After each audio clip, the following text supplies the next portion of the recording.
ya. Nah, karena sebetulnya seperti yang disampaikan di awal tadi, tujuan kita bukan hanya fokus ke bendanya, tapi sebetulnya ke ide atau perilaku manusia di balik benda itu gitu. Kenapa bendanya menjadi seperti itu dan seterusnya.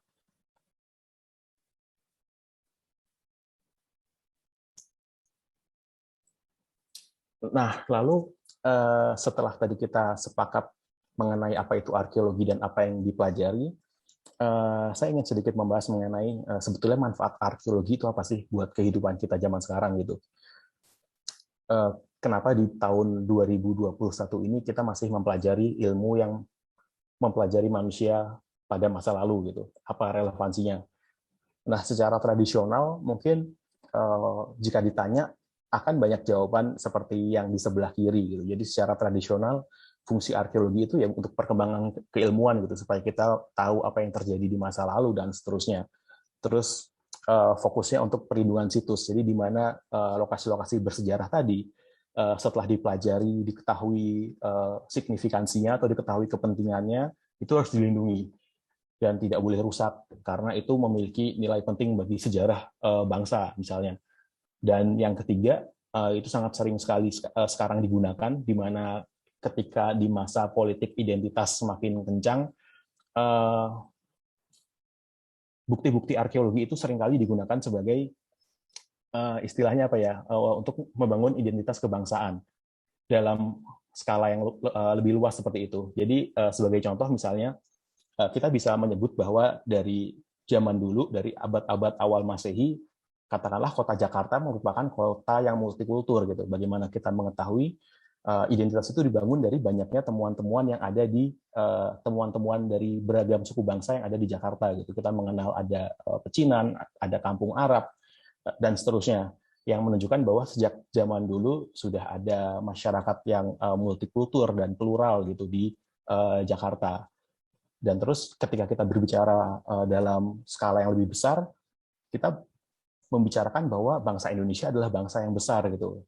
Dari mana ininya, dari mana bukti itu, atau dari mana pernyataan itu bisa dilegitimasi gitu. Ya dari peninggalan masa lalu yang megah-megah gitu. Kita punya Candi Prambanan, kita punya Candi Borobudur, lalu mungkin beberapa tahun yang lalu sempat booming ada Gunung Padang dan seterusnya gitu. Jadi itu menjadi bagian dari identitas kebangsaan. Kita bangga sebagai bangsa Indonesia, kita bangga sebagai bangsa yang besar seperti itu. Nah, itu ini lain dari arkeologi. Dan yang terakhir adalah legitimasi aksi gitu. Bagaimana legitimasi aksi ini biasanya agak sedikit banyak terkait dengan politik. Jadi misalnya bagaimana Indonesia yang sekarang terbentuk itu kan dari bekas wilayah-wilayah jajahan Hindia Belanda gitu. Jadi bagaimana sumber-sumber masa lalu itu kita gunakan sebagai suatu pembenaran atau suatu legitimasi untuk menjalankan kebanyakan aksi politik di masa sekarang. Termasuk juga seperti okupasi daerah-daerah tertentu karena merasa mereka memiliki keturunan atau akar dari suatu daerah gitu. Jadi mereka datang kemudian dalam tanda kutip menginvasi dan seterusnya karena merasa leluhurnya datang dari sana dan seterusnya. Nah, contoh lain juga misalnya ketika dalam penemuan gambar cadas terbaru yang di Indonesia di sekitar 40.000 tahun yang lalu, di daerah di Eropa 30.000 tahun yang lalu. Jadi kita merasa di sini loh pusatnya apa namanya peradaban-peradaban tertua di Indonesia, termasuk juga temuan seperti Homo erectus yang ada di Sangiran dan seterusnya, di mana itu melegitimasi aksi kita dalam memasukkan Sangiran sebagai situs manusia purba tertua di dunia seperti itu. Nah, itu adalah beberapa manfaat arkeologi pada masa lalu ya, bukan masa lalu juga sih, sekarang juga masih kita pakai. Nah, tapi ketika kita sekarang memiliki kebutuhan yang berbeda, dimulai dari tahun 70-an ketika sudah mulai ada apa ya namanya ya, publik itu tidak lagi hanya gini, selama ini arkeologi hanya dinikmati oleh para arkeolog katakanlah dan para kepentingan negara seperti tadi. Nah, di Amerika dan di Eropa pada tahun 70-an itu mulai muncul suatu perkembangan pemikiran baru gitu, bahwa arkeologi ini tidak hanya harus memberikan kepuasan atau kesenangan kepada para peneliti sendiri, tapi juga harus memberikan manfaat bagi masyarakat gitu. Karena sama seperti halnya di Indonesia sekarang, banyak sekali kegiatan-kegiatan arkeologi dalam hal penggalian, misalnya ekskavasi atau renovasi, pemugaran candi-candi, itu menggunakan dana dari pajak, dana dari masyarakat. Nah, jadi ketika hal itu terjadi, masyarakat itu memiliki suatu hak untuk memperoleh informasi, memperoleh manfaat, dan memperoleh sesuatu gitu dari kegiatan arkeologi itu tadi, entah itu informasi, entah itu akses, atau kesempatan, dan lain sebagainya. Pemikiran itu berkembang dan menjadi yang sekarang kita kenal sebagai istilahnya public arkeologi.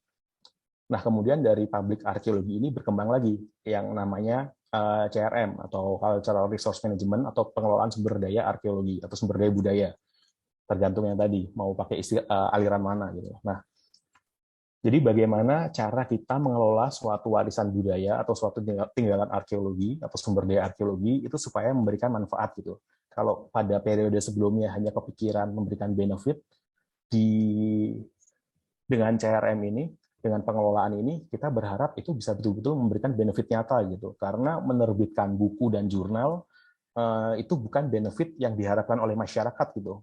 Karena kalau mungkin di sini ada teman-teman dari background selain sejarah dan arkeologi, mungkin tidak terlalu banyak tertarik gitu membaca buku-buku yang luaran arkeologi yang hasil laporan lah atau sifatnya laporan penelitian yang belum dibukukan dengan populer gitu. Jadi hal itu dianggap bukan itu gitu. Tapi apa misalnya di masa sekarang kita mengenal ekonomi kreatif gitu, menggunakan sumber daya arkeologi sebagai inspirasinya atau sebagai daya tarik utamanya. Kita mengenal juga pariwisata dan seterusnya. Nah, jadi kebutuhan ini sekaranglah yang harusnya bisa diberikan sesuatu gitu oleh ilmu arkeologi itu sendiri. Jadi, tapi bukan berarti bahwa kebutuhan atau manfaat yang di sebelah kiri itu hilang gitu, karena itu juga tetap ada gitu. Yang tradisional ini tidak hilang, tetap ada dan terus berkembang bersama dengan kebutuhan yang baru seperti itu. Nah, jadi ketika kita memasuki sekarang era digital, jadi kayaknya di sini cukup muda-muda semua. Jadi seperti kalian begitu lahir itu sudah kenal dengan TV, sudah akrab dengan handphone dan lain sebagainya. Dan sekarang kita ini mungkin menjadi generasi manusia yang sangat membutuhkan dan sangat terpelajar dalam literasi digital gitu. Terlebih kalau kalian mahasiswa kebanyakan sekarang pembelajaran di masa pandemi semuanya menggunakan fasilitas daring gitu, yang mana itu sangat terkoneksi dengan teknologi digital. Nah, bagaimana hal ini mempengaruhi arkeologi? Nah, jadi banyak sekali data-data arkeologi, terutama penelitian-penelitian sebelumnya dan data-data lain itu sifatnya masih analog atau yang sifatnya masih sangat fisik gitu, dan belum dikonversi menjadi suatu data digital. Nah, jadi di sini kita mengenal dua istilah yang mirip tapi berbeda, yaitu ada digitasi, terus ada digitalisasi. Nah, si digitasi ini itu baru suatu suatu proses mengkonversi dari data analog tadi, jadi mungkin dari gambar tangan, kemudian tulisan, rekaman kaset pada pita suara, terus foto-foto yang masih pakai film, itu harus kita ubah atau kita konversi menjadi data digital gitu. Jadi simpel-simpelnya ya di scan lah ibaratnya, yang paling sederhana. Itu masih proses digitasi, dan ini pun kita masih jarang memiliki database yang sudah didigitasi. Nah, ketika kita melangkah selangkah lebih jauh, itu kita mengenal istilah digitalisasi. Nah, jadi digitalisasi ini pemanfaatan data-data yang tadi itu, data-data arkeologi atau sejarah yang sudah dikonversi ke dalam bentuk digital, itu untuk dikoneksikan dalam jaringan yang lebih luas gitu. Jadi terkoneksi secara digital atau terkoneksi dengan internet, kita bisa akses secara bebas, semua orang bisa mengakses seperti itu. Nah, itu suatu proses yang kita kenal istilahnya sebagai digitalisasi. Jadi tadi kita mengenal dua istilah, digitasi, kemudian digitalisasi. Nah, kalaupun ada suatu proses upaya konversi ke digital, itu biasanya kita berhenti di digitasi gitu. Jadi sudah ada, tapi belum terlalu banyak upaya untuk bermigrasi ke bentuk-bentuk yang digitalisasi ini gitu. Jadi kalaupun ada itu kayak aksesnya masih tanggung gitu. Jadi mungkin teman-teman pernah mencoba mencari data di museum, di perpustakaan misalnya, arsip-arsip kuno. Nah, itu bisa ada keterangannya, judulnya dicari, tapi kemudian ketika ingin membaca, kalian tidak bisa mengakses PDF-nya gitu. Karena harus misalnya diakses dalam jaringan lokal di pusat di perpustakaannya atau di gedung arsipnya, atau aksesnya terbatas, dibatasi, itu tidak bisa dibaca semua orang. Nah, jadi ini yang saya sebut kayak digitalisasinya tanggung gitu, atau aksesnya masih sangat terbatas. Dan ini agak merepotkan juga buat kita gitu, karena banyak arsip kita itu justru kita dapatkan biasanya dari sumber-sumber di luar gitu, dan sumber-sumber lokal sendiri sangat jarang memberikan suatu apa ya hasil digitalisasi yang betul-betul bisa diakses gitu oleh semua orang. Ada tapi jarang.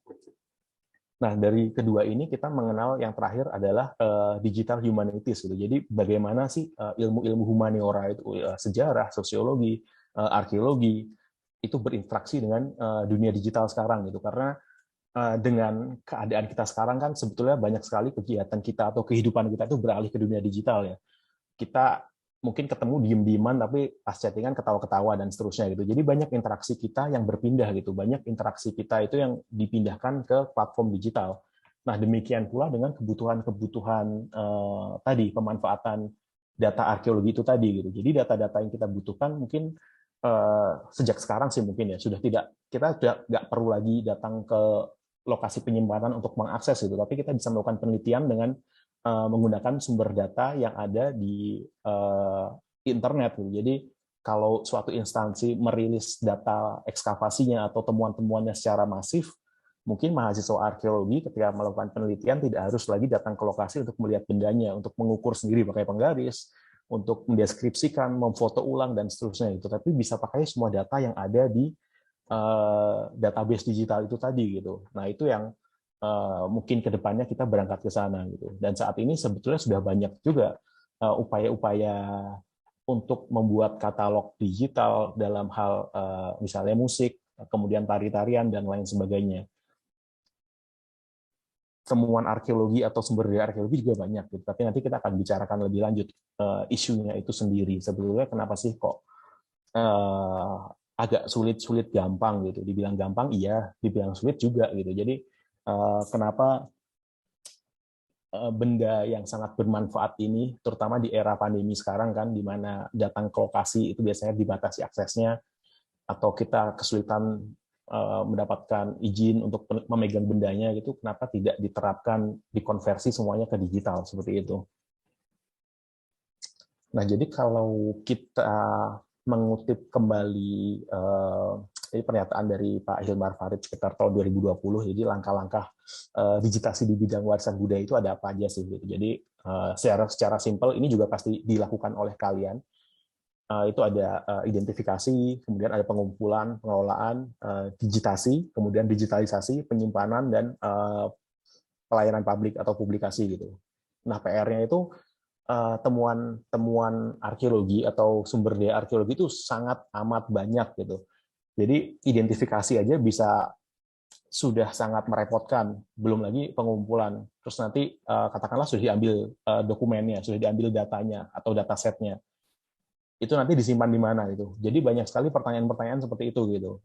Karena nanti kita akan melihat beberapa contoh website yang menghosting suatu sumber data digital ya. Jadi memerlukan banyak sekali memori penyimpanan, kemudian di hostingnya juga berbayar dan tidak murah.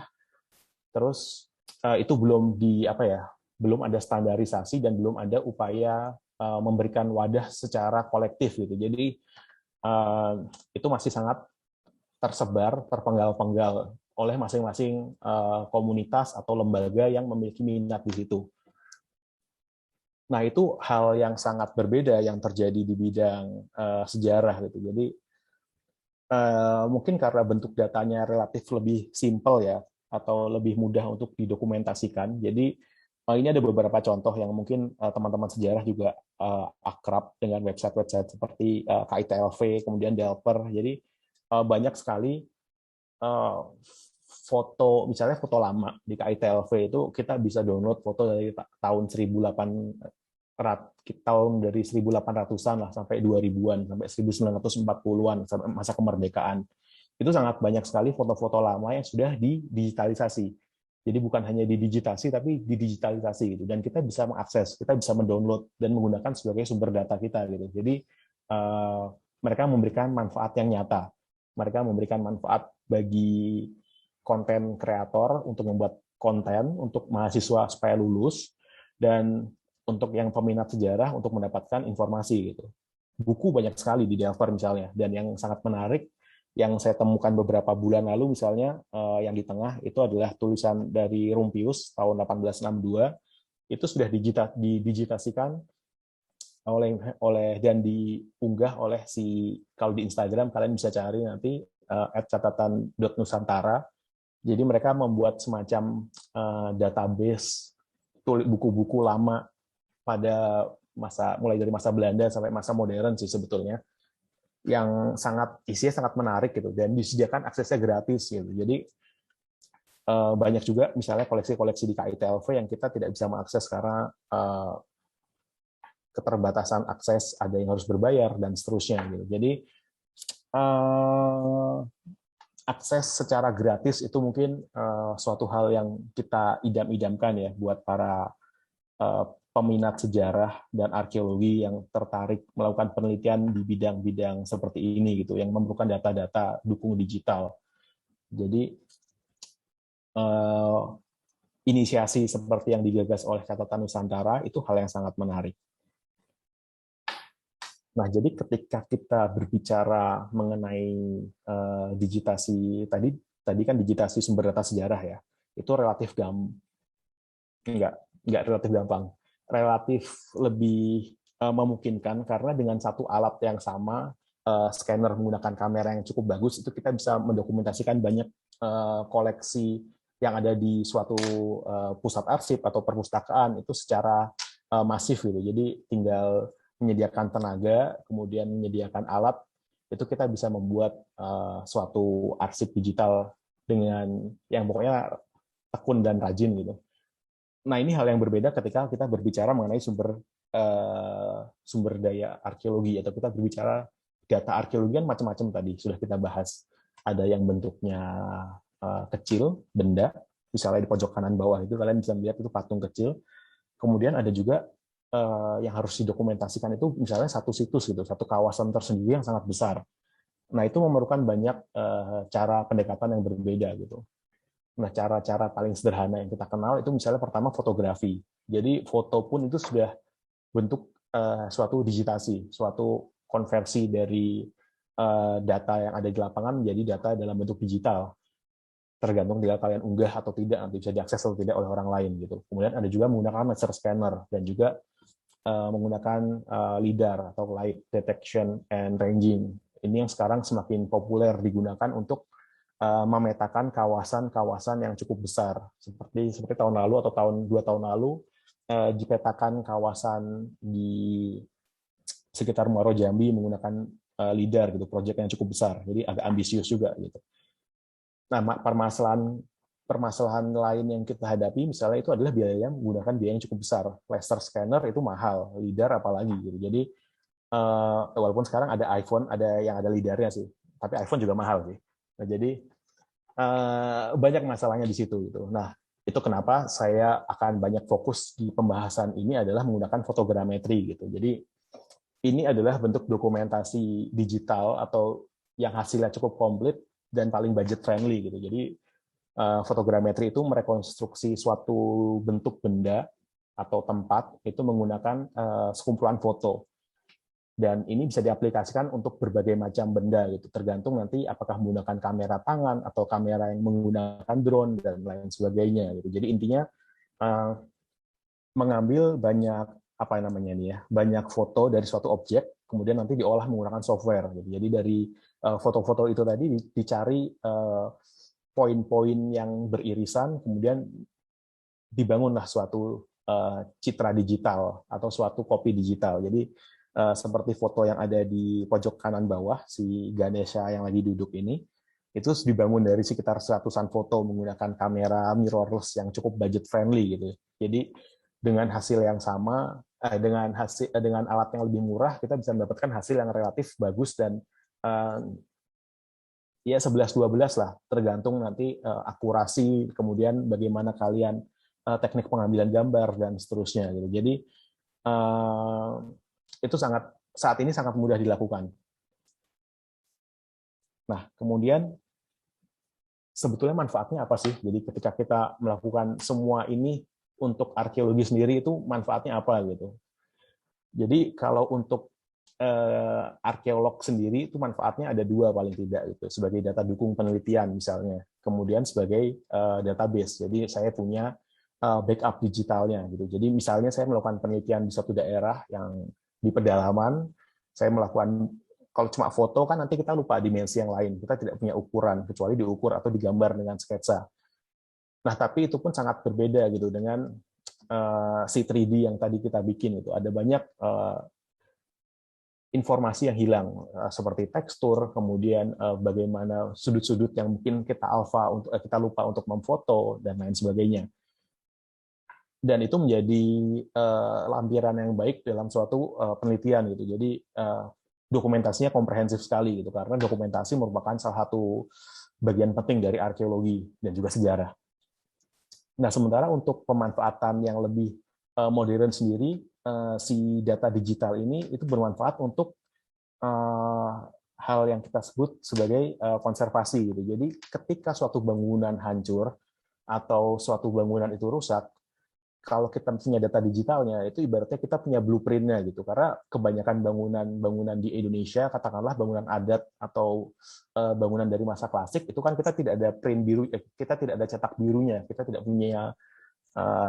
punya denahnya, kita tidak punya informasi ukurannya yang detail kalau tidak ada yang melakukan penelitian di situ gitu. Jadi dengan adanya data digital ini, ketika benda itu hilang gitu, kita punya backup-nya. Amit-amit jangan sampai hilang gitu, tapi kalau hilang kita punya backup-nya. Nah, ini juga bermanfaat untuk diseminasi informasi, kemudian diplomasi budaya, karena semakin banyak kita mendokumentasikan dan kita mengunggah suatu benda, itu orang di dunia internasional akan semakin aware bahwa itu milik Indonesia. Dan juga kemudian untuk promosi dan pariwisata, terus untuk pengembangan game sekarang semakin banyak digunakan. Nah, sekarang ini adalah salah satu contoh dari penelitian yang tadi disebutkan oleh Meriani. Jadi penelitian ini mendokumentasikan suatu gambar cadas yang ada di Pulau Muna. Jadi Pulau Muna itu ada di Sulawesi Tenggara. Jadi di kaki kanannya Sulawesi, di Kendari itu nyebrang lagi ada pulau kecil. Nah, dia di pedalaman, di goanya ada di sini, namanya di Gua Marewu. Bisa dilihat nggak ada jalannya, jadi ke sana harus trekking lagi. Jadi intinya jauh lah, pokoknya terpencil gitu. Nah, di sini katakanlah suatu tim penelitian kita memiliki waktu yang terbatas gitu, karena anggaran kita tidak tak terbatas gitu. Kita diberikan budget yang biasanya pas-pasan untuk penelitian. Nah, kita punya waktu berapa hari gitu. Kita menganggarkan berapa hari untuk melakukan dokumentasi gitu. Nah, nanti ketika kita selesai, kita bisa pulang.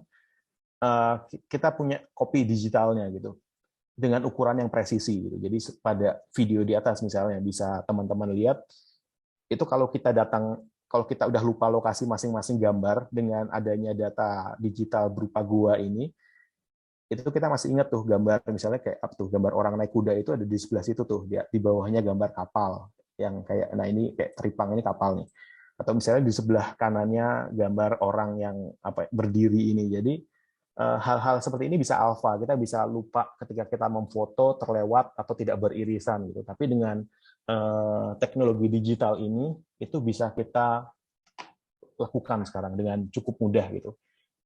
Dan kita tidak harus menghabiskan waktu berhari-hari di lapangan gitu. Setelah kita sukses melakukan dokumentasi ini, kita bisa pulang, kita bisa melakukan analisisnya kembali di Jakarta atau di dimanapun, tidak harus di lokasi secara terus-menerus untuk merekam ukuran masing-masing gambar.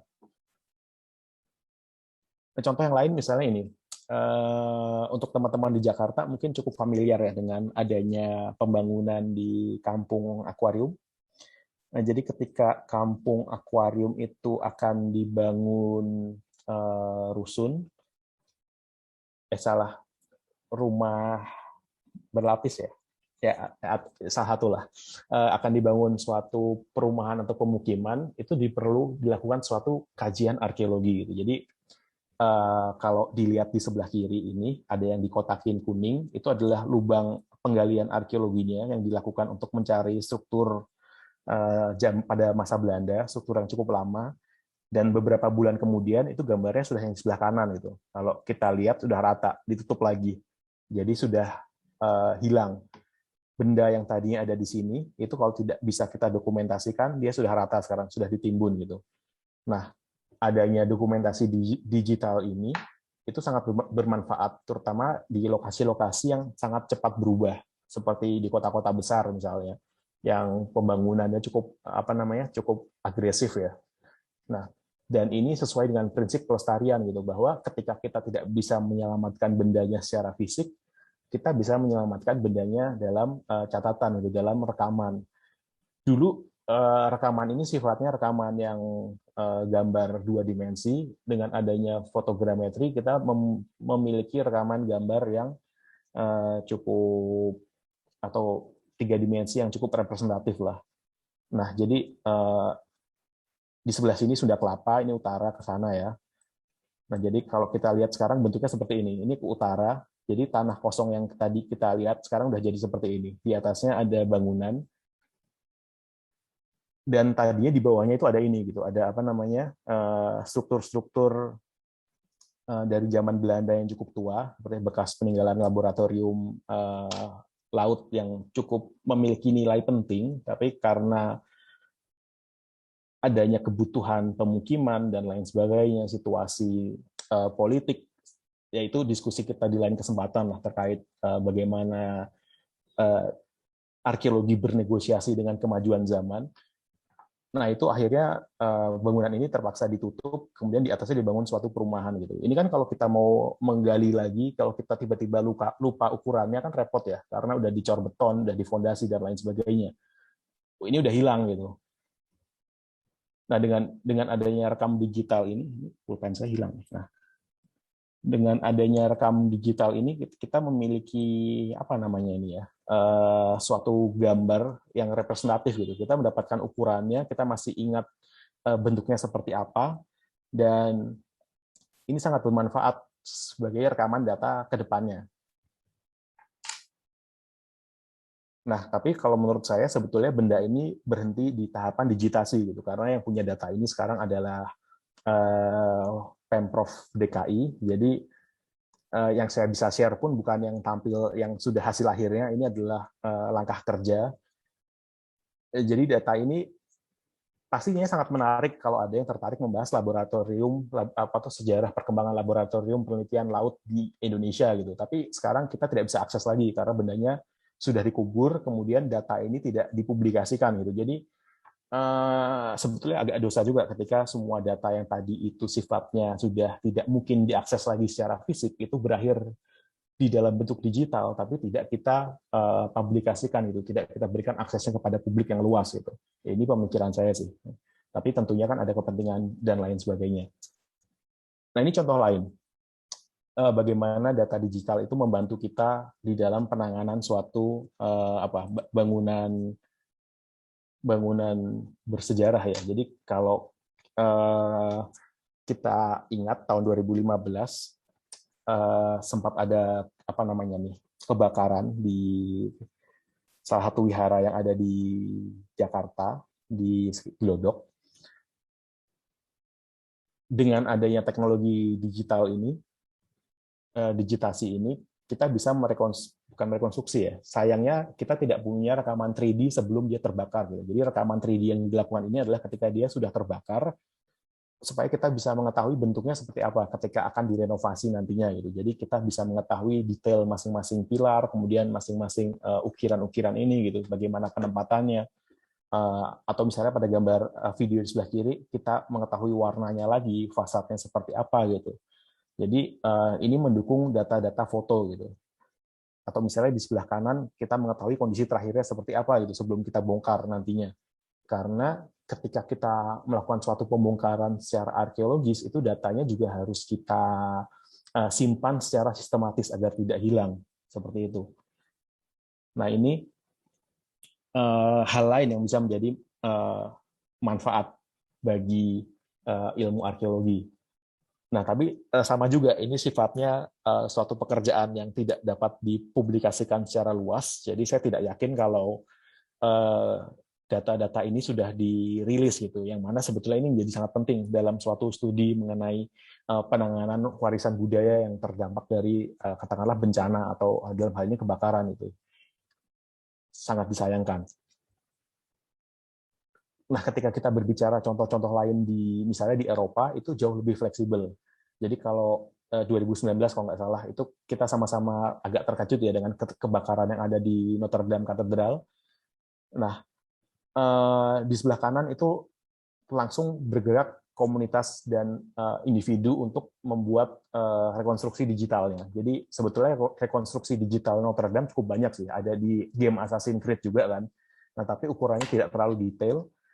Nah, jadi si crowdsourcing database ini menggunakan foto-foto yang ada di internet. Jadi mungkin foto-foto yang kalian upload ketika kalian misalnya main ke sana, terus kalian foto di upload di Instagram. Nah, jadi foto-foto ini tuh menjadi data juga bisa digunakan gitu, walaupun tidak sempurna. Jadi kalau di video yang ada di sebelah kanan, kalian bisa lihat yang di samping-samping bangunan mungkin agak tidak sempurna ya bentuknya ya. Ya karena mungkin bagian situ nggak ada yang ngefoto gitu. Kita kan sukanya foto di bagian depan. Nah, jadi bagian-bagian yang lain agak nggak komplit gitu. Tapi di bagian yang komplit itu kita bisa mendapatkan banyak foto dari banyak orang di media sosialnya. Contoh lain lagi adalah Surrey Castle ketika kebakaran. Ini betul-betul kebakaran hingga habis gitu. Dan itu sama bisa direkonstruksi dari foto-foto yang didapatkan dari crowdsourcing gitu. Jadi ketika kalian berkunjung ke suatu cagar budaya, suatu bangunan bersejarah gitu, ketika kalian foto terus upload, yaitu kalian sedikit banyak sudah berkontribusi lah dalam upaya pelestariannya gitu. Jadi paling nggak pas orang cari, misalnya kalian ke Kota Tua, foto depan Museum Sejarah Jakarta atau Museum Sejarah Jakarta, kalau pakai nama lain nanti ada yang protes. Kalian foto, sekalian upload, yaitu kalian sudah berkontribusi. Sekalian upload di ini ya di Instagram gitu. Kalian sudah berkontribusi membuat suatu database gitu. Jadi ada data mengenai fasad bangunan dari museum itu tadi gitu. Nah, jadi itu dia mulailah foto-foto gitu. Kalau kalian ke suatu situs itu, tapi ya foto orangnya ambil dua lah. Ada yang ada orangnya sama yang nggak ada orangnya gitu. Upload dua-duanya. Nah, jadi dengan kalian banyak mengambil foto, dengan kalian mengambil dokumen, itu sebetulnya sudah sangat berkontribusi dalam dokumentasi warisan budaya. Nah, jadi ketika nanti di bagian akhir kita akan membicarakan problematikanya dengan acara digitalisasi yang ada di Indonesia ya. Tapi ketika kita berbicara digitalisasi itu biasanya benchmark kita itu adalah si SciArc ini.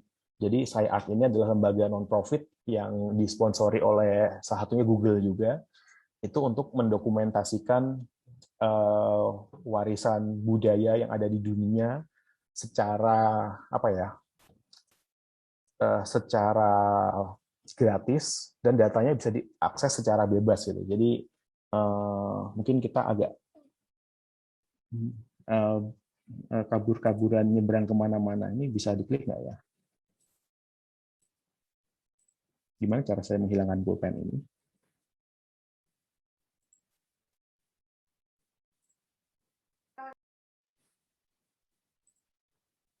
Iya, nggak tahu. Intinya di dalam si SciArc ini, nanti akan kita lihat setelah materi habis saja kayaknya ya. Itu kita bisa melihat suatu pameran, kemudian suatu tour, sampai juga mengeksplorasi 3D yang ada gitu di sana gitu. Jadi nanti kita lihat bersama-sama. Nah, terus untuk di Indonesia bagaimana sih sebenarnya kondisinya saat ini gitu. Jadi di Indonesia itu kita sebenarnya sudah memiliki banyak apa namanya nih ya, banyak lapak juga, banyak wadah juga yang berisi suatu hasil digitalisasi. Ini misalnya di ASEAN Cultural Heritage Archive, jadi ada beberapa negara yang tergabung di sini, dan kebanyakan yang ada di sini adalah koleksi di Museum Nasional. Itu sama sifatnya sudah dalam bentuk 3 dimensi juga, dan ada yang 2 dimensi. Nah, jadi cukup macam-macam juga sebenarnya. Dan juga ada kalau teman-teman nanti agak punya banyak waktu, silakan berkunjung ke iheritage.id. Jadi di sini ada juga dalam bentuk 3D, ada juga dalam bentuk virtual tour, misalnya seperti itu. Nah, tapi yang sebetulnya menjadi catatan apa sih gitu, yang menjadi ini utama ya, yang menjadi catatan utama gitu. Itu yang pertama adalah jadi contohnya adalah yang di kanan bawah ini. Teman-teman bisa baca misalnya, kelihatan nggak ya? Apa sih bejana? Ini salah satu contoh digitalisasi yang sudah dilakukan, kemudian ada informasinya. Nah, jadi kalau menurut saya pribadi, informasi yang disampaikan itu sangat terbatas gitu. Jadi akhirnya kita cuma melihat gambarnya bisa diputar-putar gitu, gambarnya diputar-putar keren gitu, tapi informasinya cuma sangat terbatas gitu. Nah, jadi salah satu pertanyaan yang pernah ditanyakan oleh teman saya itu agak menohok juga gitu, ketika kita sebagai arkeolog melakukan dokumentasi secara detail di lapangan, terus bikin data 3D itu bisa kita utak-atik gitu kan, bisa kita utak-atik, terus pas udah diutak-atik terus ditanya gitu. Terus kalau udah diutak-atik, udah bisa diputar-putar gitu, kenapa sih? Ya itu akhirnya terjadi karena kita tidak memberikan konten yang kita tidak memberikan apa ya namanya ya, kita tidak memberikan konten yang informatif, interpretatif, dan juga menarik gitu. Akhirnya kita cuma menyuguhkan lagi-lagi data mentah gitu, karena si data-data ini misalnya Mangkuk Ramayana, mahkota, terus bejana upacara, ini kan semuanya benda, cuma benda ya, yang tidak akan berbicara ketika kita tidak memberikan informasi gitu dalam bentuk audio visual, dalam bentuk apapun itu yang lain gitu. Jadi ketika kita tidak memberikan narasi yang baik, kita tidak memberikan narasi yang membangun, itu akhirnya orang ya cuma lihat bendanya itu tadi gitu. Mungkin anak kecil suka kan bisa diputar-putar, tapi ya udah selesai di situ gitu. Tidak ada informasi yang didapatkan, misalnya seperti itu. Dan juga yang agak menjadi kritik lain adalah digitalisasi itu berhenti, bukan digitalisasi, berarti didigitasi gitu. Jadi banyak data-data yang sudah kita alih media ke dalam 3D, terus sudah kita punya untuk kita masing-masing, dalam hal ini arkeolog, peneliti, atau sejarawan, dosen, dan lain sebagainya, akademisi. Nah itu tapi tidak mempublishnya ke publik gitu, karena misalnya ada, untuk beberapa pekerjaan mungkin bisa dimaklumi ya, pekerjaan yang sifatnya sensitif atau sifatnya kontrak yang tidak memungkinkan untuk mengunggah datanya. Nah, tapi ketika kita melakukan penelitian yang dibiayai oleh publik gitu, misalnya, itu kita memiliki suatu mungkin beban moral ya untuk mempublish apa yang kita lakukan gitu. Tidak hanya dalam bentuk publikasi ilmiah, tapi juga dalam bentuk publikasi populer, dan juga misalnya sekarang 3D ini gitu, yang bisa kita gunakan nanti sebagai media pembelajaran ke depannya. Nah, tapi kebanyakan di teman-teman peneliti atau akademisi itu berakhir hanya sampai digitasi gitu. Datanya disimpan di kantor, datanya disimpan perorangan, yang mana tidak ada backup digitalnya gitu. Orang tidak bisa mengakses, atau kalaupun mengakses perizinannya sulit sekali. Nah, itu beberapa kendala lain itu yang menjadikan suatu hasil digitasi atau digitalisasinya nanggung gitu. Akhirnya tidak bisa 100% memberikan kontribusi atau manfaat gitu. Jadi mungkin itu beberapa komentar ya. Pertama tadi ada masalah ada digitalisasi tapi tidak ada konten yang mendukung, sehingga pemahamannya tetap tidak bertambah dan tidak menarik. Dan yang kedua adalah hasil digitasi tadi itu hasil digitasinya tidak dipublikasikan gitu, tidak didigitalisasikan gitu. Akhirnya yang mengetahui informasi itu hanya segelintir orang gitu. Kalaupun tahu ya harus ada orang dalamnya, ataupun kalau mau minta sangat sulit aksesnya. Itu juga sering terjadi karena bisa jadi merasa hasilnya tidak terlalu baik, atau misalnya ada kepentingan tersendiri atau mungkin memang belum waktunya dirilis, ada banyak hal, tapi yang jelas itu semua memberikan atau membatasi akses yang harusnya dimiliki oleh publik terhadap suatu hasil penelitian. Nah, jadi di sini yang saya jadikan catatan terutama sekali itu adalah bagaimana kita bisa ini mungkin nanti kita bisa berdiskusi banyak di sini. Jadi apa sih sebetulnya yang dibutuhkan oleh arkeologi gitu atau oleh berbagai lembaga gitu supaya digitalisasi ini bisa menjadi suatu standar baru ya, bisa menjadi hal yang terus dilakukan secara berkesinambungan ke depannya dan memberikan manfaat gitu. Itu mungkin kebutuhan yang paling jelas itu adalah SDM terampil gitu, karena walaupun sekarang kesenjangan di masing-masing daerah sudah mulai tidak terlalu jelas, tapi pasti masih ada gitu kesenjangan itu, dan aplikasi teknologi digital ini memerlukan individu-individu yang memiliki keterampilan khusus gitu. Jadi dan tidak semua lembaga memiliki hal itu, tidak memiliki unsur itu gitu. Karena di Indonesia kan museum sangat banyak, tidak semua museum memiliki sumber daya terampil yang bisa melakukan digitalisasi atau paling tidak digitasi gitu. Yang kedua adalah sarana prasarana gitu. Saking banyaknya cagar budaya atau saking banyaknya sumber daya budaya yang ada di Indonesia, itu kita juga sangat terbatas dalam hal alat juga gitu, karena yang tadi sudah saya sampaikan ada keterbatasan dan ada kesenjangan di berbagai instansi yang ada di Indonesia. Jadi kebutuhan sarana dan prasarana hal ini masih sangat sangat timpang ya. Dan ataupun ketika kita sudah memiliki alatnya, kita sudah memiliki tenaga terampilnya, itu kita terkendala dengan adanya kebutuhan storaging gitu. Kita foto kebanyakan, video kebanyakan, Google Drive kalau bayar mahal, misalnya dari kantor tidak ada. Mungkin kalau teman-teman yang sekarang punya email universitas, kalian punya fasilitas Google Drive yang tidak terbatas kan, itu bisa kalian manfaatkan itu untuk menyimpan data-data digital sebanyak mungkin, baik buku katakanlah ataupun foto-foto dan model 3D dan lain sebagainya gitu. Jadi mungkin kasarnya dianggap remeh gitu, tapi ketika dalam 1 tahun kalian mendokumentasikan misalnya 20 objek yang masing-masing datanya bisa sampai 20 giga, itu akan menghabiskan memori penyimpanan, dan hasilnya nanti kalian kalau mau update data atau kalau mau kerja lagi di project yang lain, kalian harus menghapus datanya. Itu kan sangat disayangkan gitu, karena tidak sesuai dengan semangat dokumentasi digital itu sendiri gitu. Nah, kemudian yang terakhir adalah PR mengenai waktu dan akses itu, karena tidak semua warisan budaya, tidak semua tinggalan arkeologi itu bisa diakses. Jadi ada keterbatasan akses di sana. Misalnya saja akses karena mereka itu benda-benda yang dianggap suci, benda-benda yang memiliki nilai spiritual, jadi hanya boleh diakses oleh kelompok tertentu misalnya.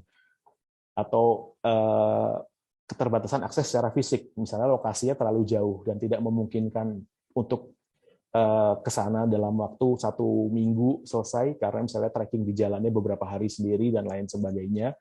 Tapi justru objek-objek seperti itu yang mungkin kita perlukan untuk didokumentasikan secara digital, dan hasilnya nanti bisa dibagikan secara masif dan terbuka untuk semua orang gitu, karena kita memiliki keterbatasan untuk datang ke sana gitu. Tapi alangkah baiknya jika kita tidak kehilangan kesempatan informasi untuk ke sana. Dan untuk akses ini macam-macam ya, termasuk juga misalnya kita harus memberikan akses kepada teman-teman inklusi gitu. Jadi ketika kita sudah mendigitalisasikan dengan baik, tapi terus tidak ada informasi dalam bentuk audiovisual, itu mungkin ada kelompok di dalam masyarakat yang memiliki kesulitan untuk mengakses itu, atau misalnya tidak kita berikan teks, hanya audio saja, itu tentu sangat mempengaruhi hasilnya dan tidak bisa diakses oleh semua orang. Jadi hal-hal seperti itu mungkin yang harus kita pertimbangkan ketika dalam menyusun suatu luaran dari suatu proyek gitu. Nah, jadi terus apalagi yang bisa kita pertimbangkan atau yang bisa kita usulkan gitu di dalam skala yang lebih besar gitu.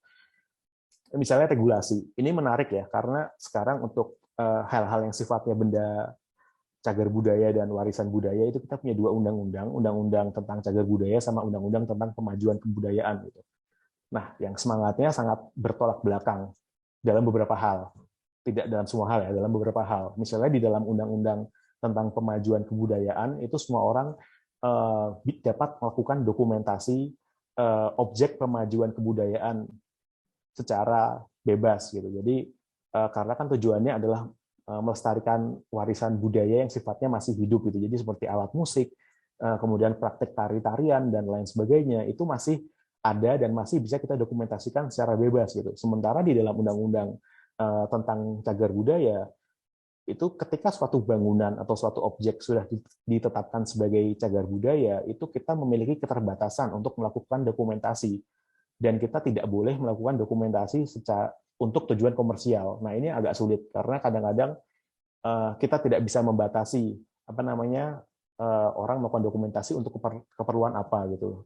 Dan karena ada keperluan tadi, ada peraturan tadi, ujung-ujungnya di beberapa situs atau beberapa kawasan cagar budaya seperti misalnya Candi Borobudur atau misalnya di Kota Tua, itu ketika kita akan mendokumentasikan menggunakan peralatan seperti drone atau kita membawa kamera yang tampak lebih profesional, itu akan mendapatkan kendala yang cukup berat gitu. Jadi kayak harus mengurus perizinan dan lain sebagainya gitu. Padahal kita hanya ingin mendokumentasikan untuk keperluan pribadi atau misalnya jika saya mendokumentasikan untuk keperluan bahan ajar di perkuliahan.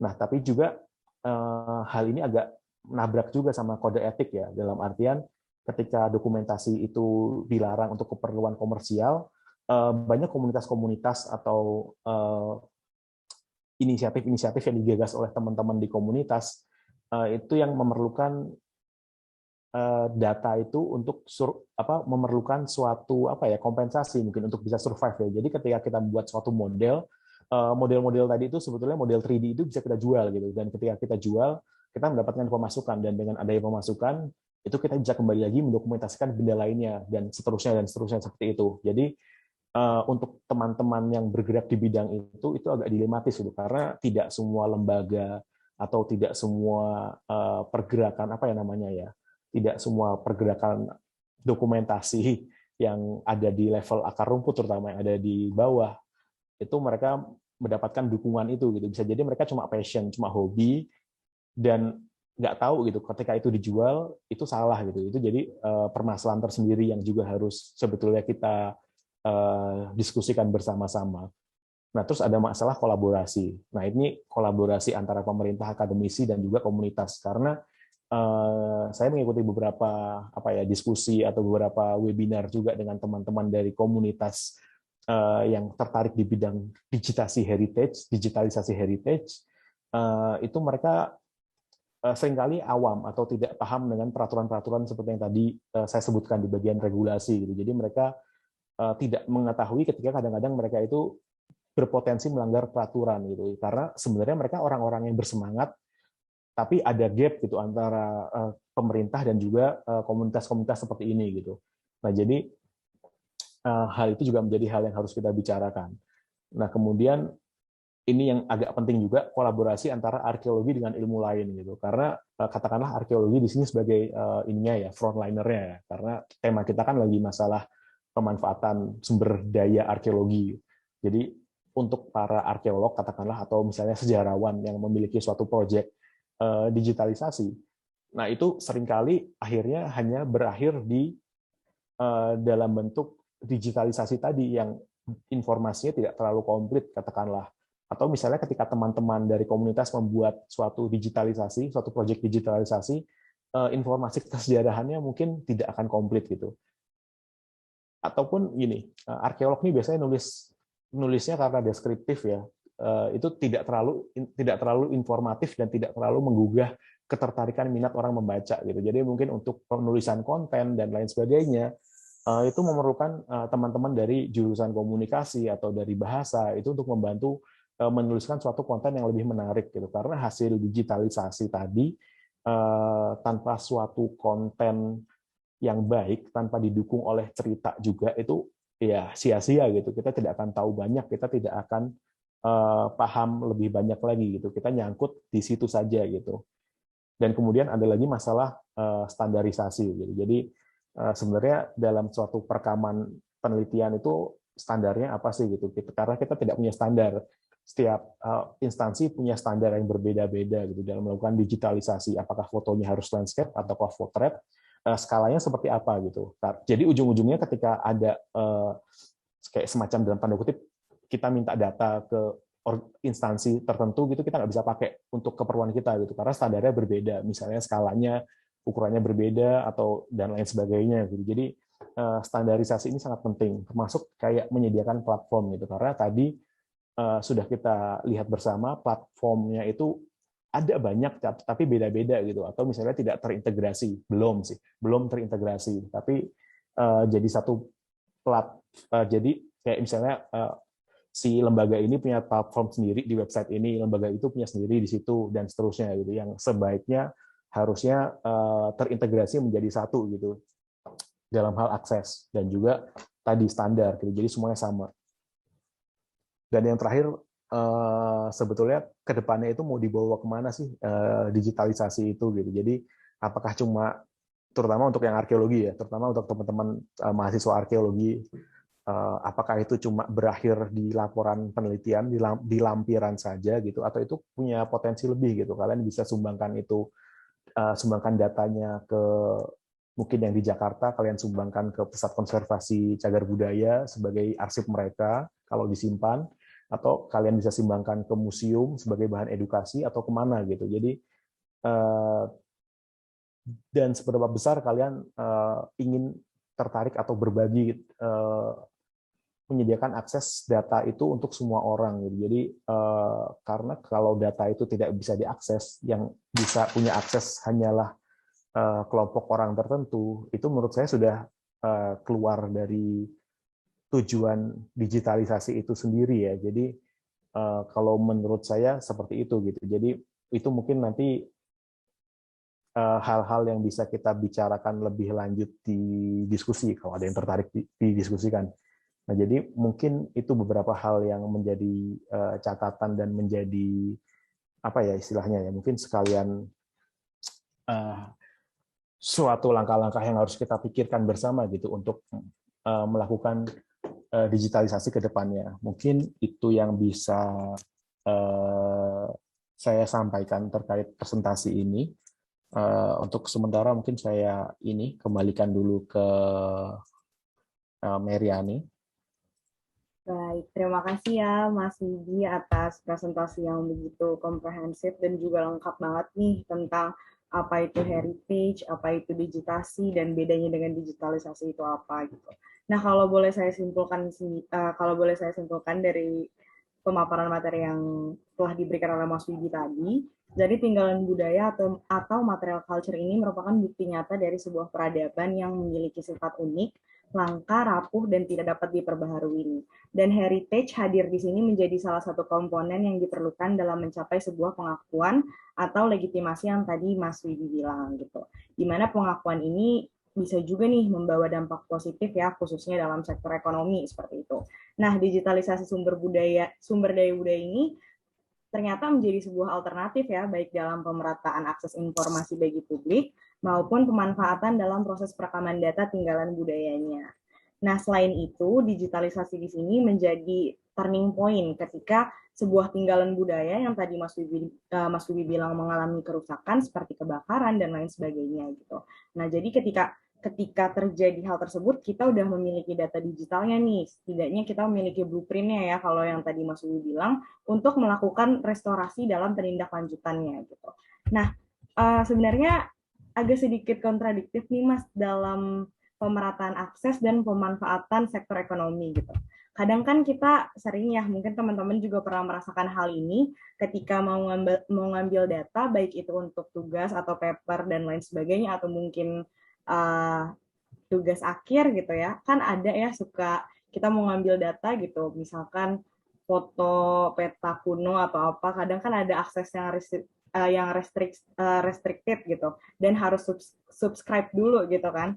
Nah, tapi di sisi lain, saya juga sempat berpikir nih Mas, apabila semua akses dibuka, akankah itu menjadi sebuah trap gitu bagi kita? Karena kan itu oversharing ya. Oversharing yang ada nanti akan disalahgunakan oleh oknum-oknum tertentu. Nah, kira-kira menurut Mas Wibi terkait hal ini seperti apa? Mungkinkah kehadiran digitalisasi ini dapat menjadi sebuah trap gitu untuk kita? Kan tadi kita sudah mendengar ya banyak manfaatnya dari digitalisasi ini. Tapi kira-kira ada nggak sih Mas hal yang harus menjadi alert buat kita supaya kita nih nggak terlalu terlena dengan kehadiran digitalisasi ini? Seperti itu Mas. Gimana kira-kira? Itu ini statement yang menarik sebenarnya. Jadi kayak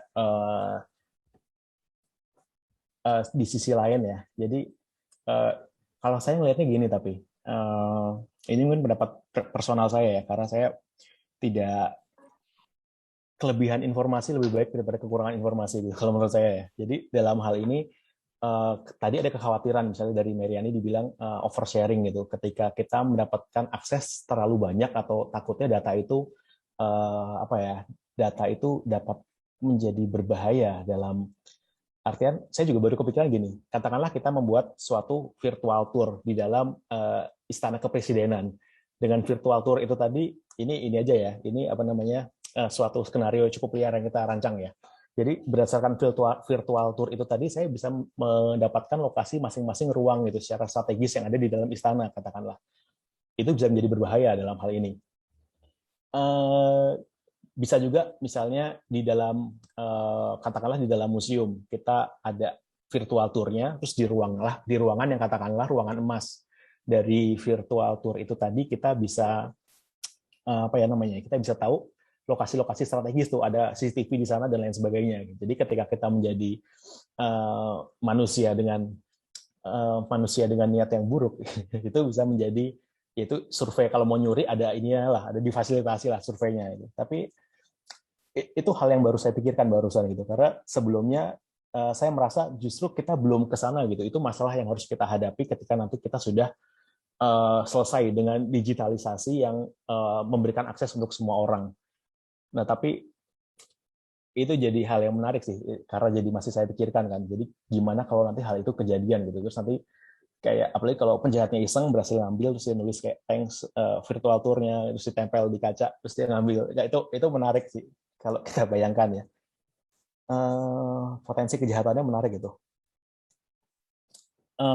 Sebentar, sambil ini sebelum dilanjutkan, saya boleh share lagi nggak? Oh, boleh Mas. Oke, jadi tadi beberapa laman yang saya ingin share tapi belum bisa. Nah, ini saya sekarang udah share, udah kelihatan ya? Nah, jadi misalnya ini si sign up tadi, ini ada virtual tour-nya. Nanti kita bandingkan. Ini bukan dalam bentuk ini ya, kita bukan meninggikan satu dan menurunkan yang lain, tapi kita membandingkan informasi apa yang kita dapatkan dari satu dan dari yang lain. Kedengaran nggak ada suaranya? Belum, tapi tadi ada. Today I will take you to visit. Ya, jadi intinya gitulah. Jadi kita tahu. Jadi ini kayak semacam model 3D-nya yang dibuat dari apa namanya, Ayutthaya. Jadi kita ke sini bisa melihat modelnya dengan cukup detail. Terus di sini ada informasi, baik informasi tertulis di sebelah kanan ini ataupun informasi dalam audio gitu. Nah, sekarang kita bayangkan di tempat yang lain. Oke, ada yang mau ke museum? Ada yang mau ke museum yang di mana? Ada yang request Museum Badarudin mungkin. Diorama sejarah dan lain sebagainya. Mungkin ke ini ya, kita ke Museum Sri Baduga ya. Boleh Mas. Sambil, tapi sebelumnya kita lihat dulu coba Museum Kepresidenan di Jawa Barat, Museum Nasional DKI, Jawa Barat, DKI, Jawa Barat, Jawa Barat, DKI. Sumatera ada satu, DKI, Jogja, DKI. Jadi ini mungkin bukan menggambarkan ini data keseluruhan ya, hanya saja dari beberapa virtual tour ini kita bisa melihat itu adanya ketimpangan antara lokasi-lokasi di luar Jawa dengan lokasi yang sudah didigitalisasikan di dalam Jawa gitu. Jadi ya inilah apa namanya, menjadi suatu apa ya, catatan juga gitu, kayak masih sangat timpang gitu.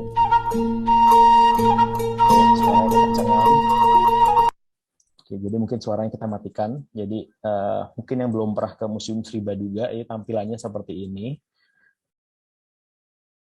Cukup menarik sih di sana. Nah, tapi modelnya agak berbeda dengan yang tadi. Banyak sih macamnya virtual tour. Ini contoh yang kayak tour real life-nya yang kita bisa jalan masuk gitu. Kalau tadi kan kayak kita cuma 3D-nya ya. Jadi di dalamnya seperti ini. Nah, tapi yang saya maksudkan apa dengan digitalisasi yang tanggung itu? Maksud saya di sini kita tidak ada informasi apapun gitu. Nggak bisa kan saya baca ini gitu, kayak nggak kebaca juga gitu kan. Terus tidak ada pemberian informasi lain gitu. Kita cuma bisa pindah-pindah, ini beneran kayak ini literally virtual tour ya, tanpa ada informasi tambahan gitu. Jadi maksud saya ketika kita membuat suatu apa ya, suatu digitalisasi itu jangan tanggung gitu loh dengan memberikan ini juga gitu, memberikan pemahaman yang komprehensif juga gitu. Nah, sekarang kita akhirnya terdampar di sini nih. Jadi tahu bentuknya Sri Baduga kayak gini, tapi kita tidak ada ini, kita tidak ada apa namanya, tidak ada informasi tambahan yang kita dapatkan.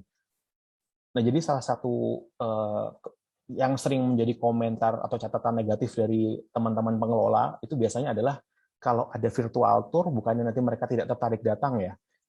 Nah, jadi mungkin kita bisa menganggap di sini digitalisasi itu sebagai spoiler ya. Jadi pas orang digitalisasi, pas kita datang ke sini, kita dibuat sepenasaran mungkin, tapi informasinya ngegantung gitu. Jadi mau nggak mau kita harus datang. Dengan cara seperti itu mungkin kita bisa membuat virtual tour seperti ini misalnya, atau digitalisasi seperti ini misalnya, itu menjadi bagian dari promosi dan bagian dari ya itu tadi spoiler lah buat kita tertarik datang gitu. Nah, tapi kalau seperti ini itu dan tidak ada informasi tadi, saya jadi cukup tahunya ya cukup tahu bentuk tata pamer museumnya gitu, tapi informasinya kayak nggak ada informasi kunci yang membuat saya tertarik gitu. Jadi cuma tahu bentuknya kayak gini, oke gitu, tapi tidak ada informasi tambahan gitu. Jadi mungkin ini yang bisa menjadi apa ya, semacam yang harus disiapkan dengan baik oleh para kreator dari digitalisasi gitu, supaya informasi yang disampaikan itu tidak tanggung-tanggung seperti itu. Dan ini contoh lain nggak jadi. Mungkin itu aja. Ini contoh yang lain deh. Contohnya dari catatan Nusantara. Jadi kayak mereka mendigitasi buku-buku ya macam-macam. Ada buku-buku yang masih berbahasa Belanda yang udah lama, yang buku-buku cukup baru juga. Dan ini semuanya bisa diakses dan bisa di-download secara gratis. Jadi ini contoh kalau menurut saya sih nggak tanggung ya. Jadi kita bisa download, kita tahu bentuknya kayak mana, kita bisa download, nanti kita bisa gunakan datanya seperti itu.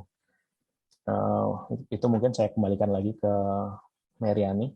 Oh, baik. Terima kasih ya Mas Budi udah mau menunjukkan kita juga nih tadi beberapa contoh dari platform dari virtual tour itu sendiri. Nah, sekarang kita lanjut ke sesi tanya jawab nih bagi teman-teman yang ingin mengajukan pertanyaan bisa chat di kolom komen, dan juga kalau misalkan ada teman-teman yang ingin mengajukan pertanyaan secara langsung bisa raise hand dulu dan juga memperkenalkan diri terlebih dahulu.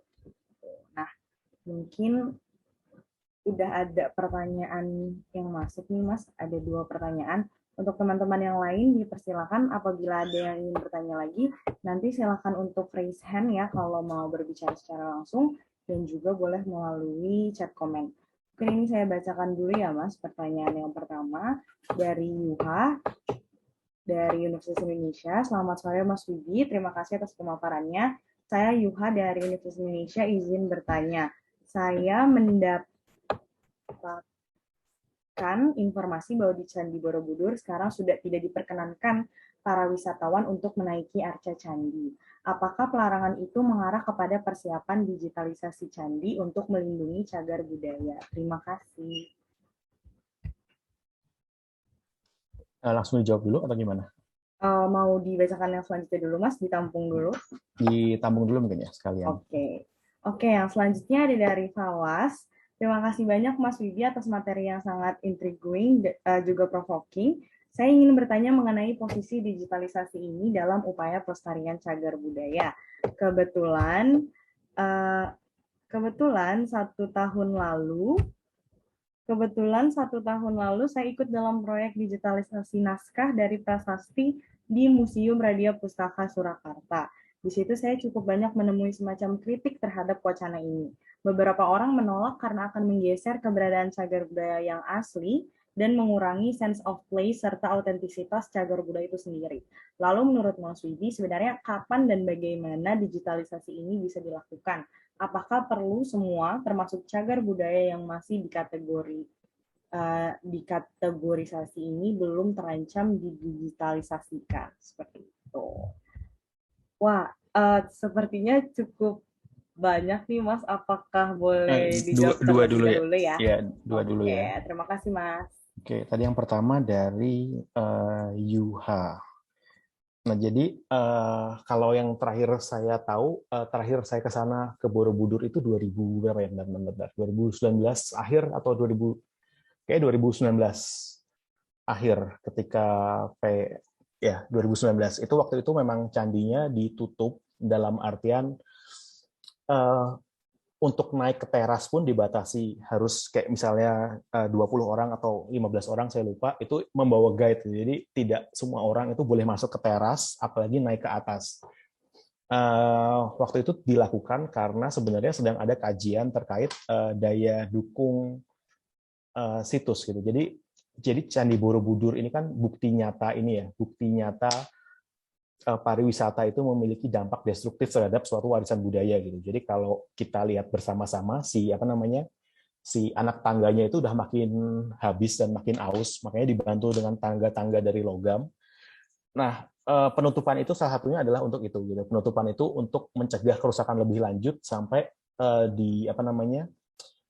sampai dirumuskan mungkin suatu strategi bagaimana sistematika yang baik gitu. Di beberapa tempat, misalnya di percandian di Angkor Wat itu ada ini ya. Jadi kalau mau naik kayak ada kuponnya gitu loh. Kayak apa ya? Bukan kupon sih, kayak dikasih name tag. Jadi maksimal berapa name tag dibawa ke atas gitu. Setelah itu habis kita dilarang naik. Jadi Borobudur itu sudah sekian lama sejak direnovasi tahun 60-an, dia menanggung beban yang sangat berat sebagai pemberi masukan pariwisata, kayak tiap tahun, tiap hari orang ratusan naik, dan sekarang kita sedang menanggung hal itu gitu. Itu juga mungkin salah satu dampak perlunya makin jelas ya, dampak perlunya digitalisasi gitu. Karena walaupun dia ditutup, kita tetap harus punya hak untuk mengakses, itu tadi maksud saya. Jadi ya mungkin mereka sambil ditutup jadi lebih lega kan kalau mau foto-foto dan mendokumentasikan, mendigitalisasikan si Borobudur ini gitu. Walaupun saya yakin mereka sudah punya sih,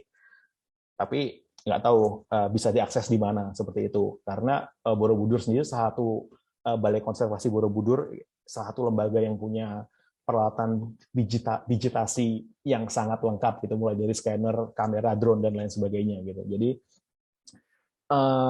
kalau apakah itu persiapan untuk digitalisasi, saya kurang tahu. Tapi yang jelas ketika dia ditutup alasannya karena masalah pelestarian dan konservasi bangunan itu sendiri.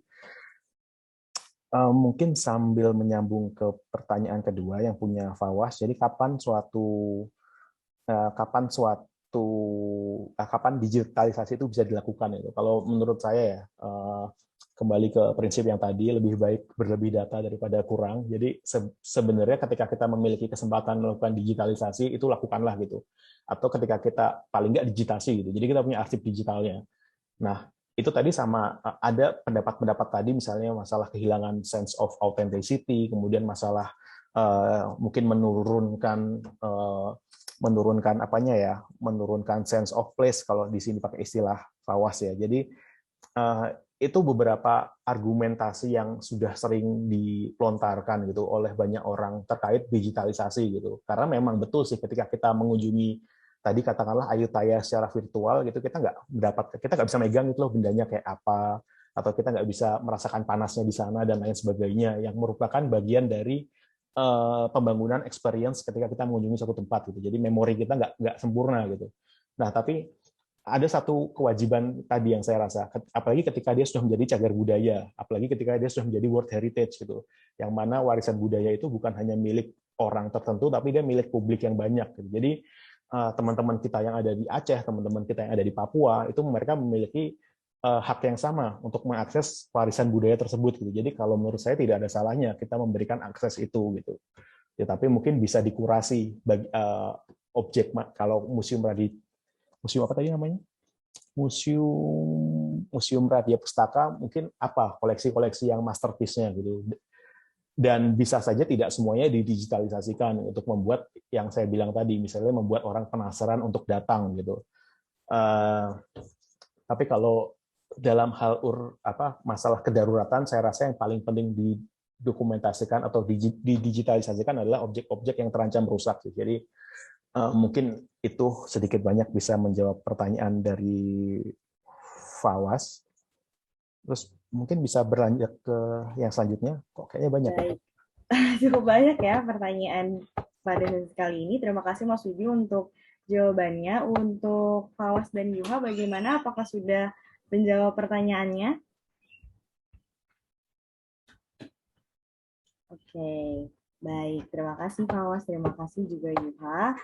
Selanjutnya kita akan berlanjut ke dua pertanyaan lagi. Ada pertanyaan dari Ivan Lawalata dan juga Feberniwati Lase. Kemudian nanti akan berlanjut ke teman-teman yang udah raise hand tadi ya. Ada Faiz dan juga ada Razan gitu. Ini akan saya bacakan dulu pertanyaan dari Ivan Lawalata. Selamat sore Bapak, izin bertanya seperti yang dipaparkan oleh Mas Wibi mengenai digitalisasi terlebih khusus pada benda-benda bersejarah menggunakan kamera.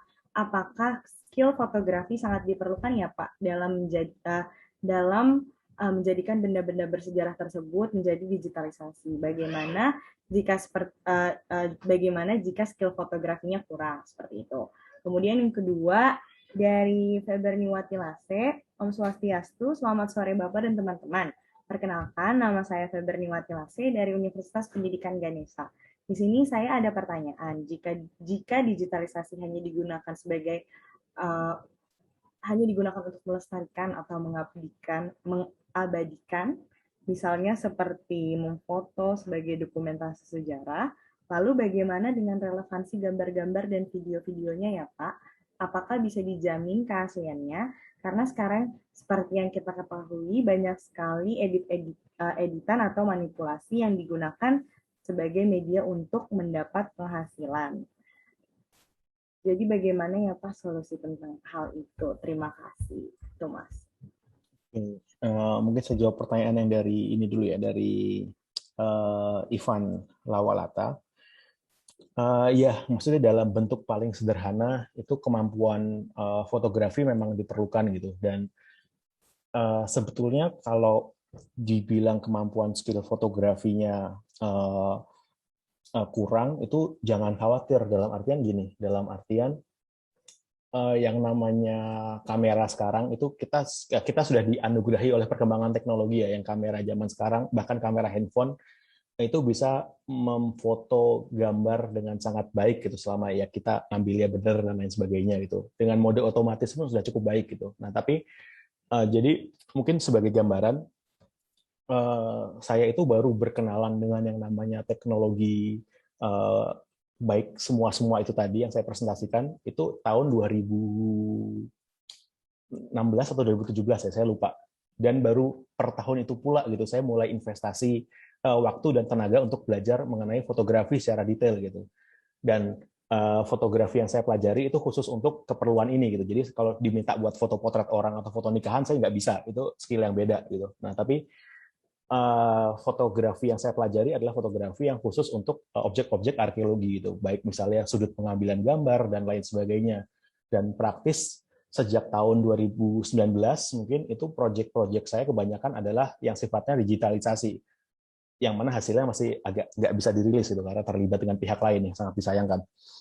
Nah, tapi intinya seperti itu. Jadi fotografi itu menurut saya bukan hal yang sulit ya, karena sebenarnya kita cuma belajar kayak exposure, terus belajar masalah framing dan lain sebagainya gitu. Dan pada level yang paling sederhana, handphone sekarang itu sudah bisa untuk mendokumentasikan gitu. Jadi fotogrametri tadi misalnya itu juga sering saya bikin pakai handphone gitu. Jadi selama nggak pakai kayak yang mode yang wide atau apa gitu, yang normal gitu, nanti tidak ada distorsi dalam ukuran dan lain sebagainya gitu. Jadi foto untuk itu uniknya foto untuk dokumentasi. Jadi kita tidak terlalu harus yang artistik yang kayak aduh kayak gimana gitu kan. Biasanya kalau kita lihat foto-foto yang sangat artistik, yang siluet lah apalah, nggak, justru kita butuh foto itu apa adanya. Kita butuh foto itu seperti objek itu apa adanya, asal asal tidak blur, nggak aneh-aneh gitu, itu bisa digunakan. Jadi mungkin awalnya terkesan rumit dan ini, tapi ketika kita ingin belajar fotografi itu menurut saya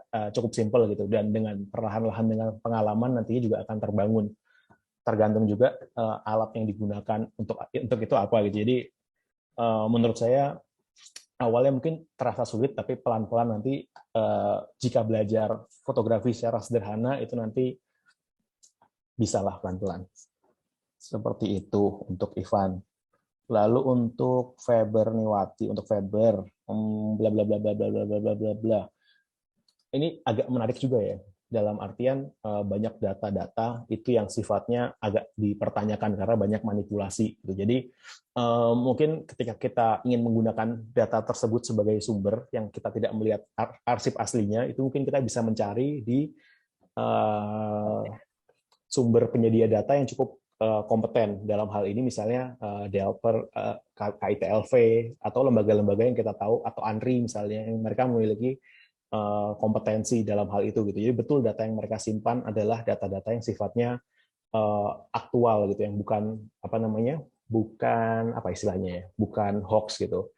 Nah, kan ada juga tuh foto-foto lama yang beredar di internet yang jadi meme, misalnya kayak Hitler salaman sama alien dan lain sebagainya, yaitu